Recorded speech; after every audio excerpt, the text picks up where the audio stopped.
សូមស្វាគមន៍មកកាន់ Channel និង Page ASEAN Military ដែលជា Channel តែងតែលើកយកសភាវុធនៅជុំវិញពិភពលោកមកធ្វើការបង្ហាញដើម្បីជាការចែករំលែកដល់បងប្អូនដែលចូលចិត្តវិស័យយោធាឲ្យបានជ្រាបខ្លះៗអំពីសភាវុធ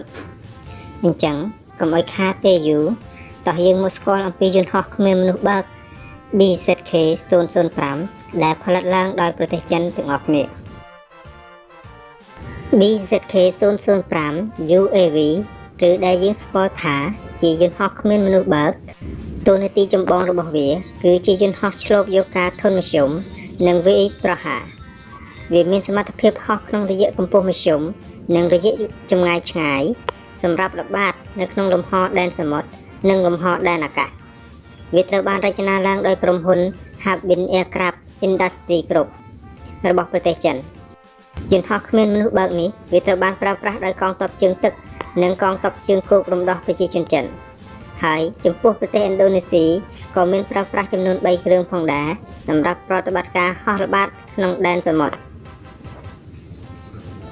BZK-005 វាត្រូវបានដាក់បង្ហាញជាសាធារណៈលើកដំបូងនៅក្នុងថ្ងៃទី18ខែវិច្ឆិកាឆ្នាំ2018យន្តហោះគ្មានមនុស្សបើកBZK-005 រួមបញ្ចូលលក្ខណៈពិសេសបំបាំងកាយមួយចំនួនផងដែរមាននៅក្នុងការរចនារបស់វាត្រូវបានបំពាក់ជាមួយនឹងប្រព័ន្ធតភ្ជាប់ទិន្នន័យជាមួយផ្កាយរណបមួយត្រូវបានរក្សាទុកនៅក្នុងតួខ្លួនខាងលើដ៏ធំរបស់វាហើយនៅផ្នែកខាងក្រោមនៃតួខ្លួន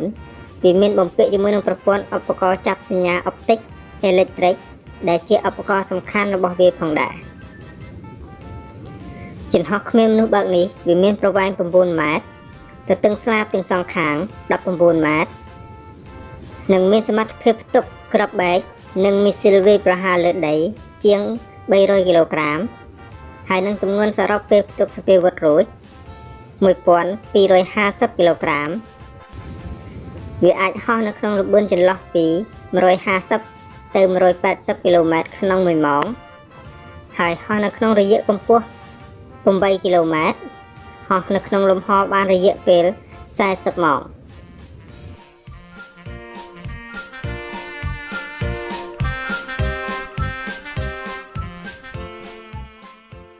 ខ្ញុំបាទសូមអរគុណចំពោះការគាំទ្រនិងទស្សនាវីដេអូនេះតាំងពីដើមរហូតដល់ចប់ជួបគ្នានៅវីដេអូក្រោយៗ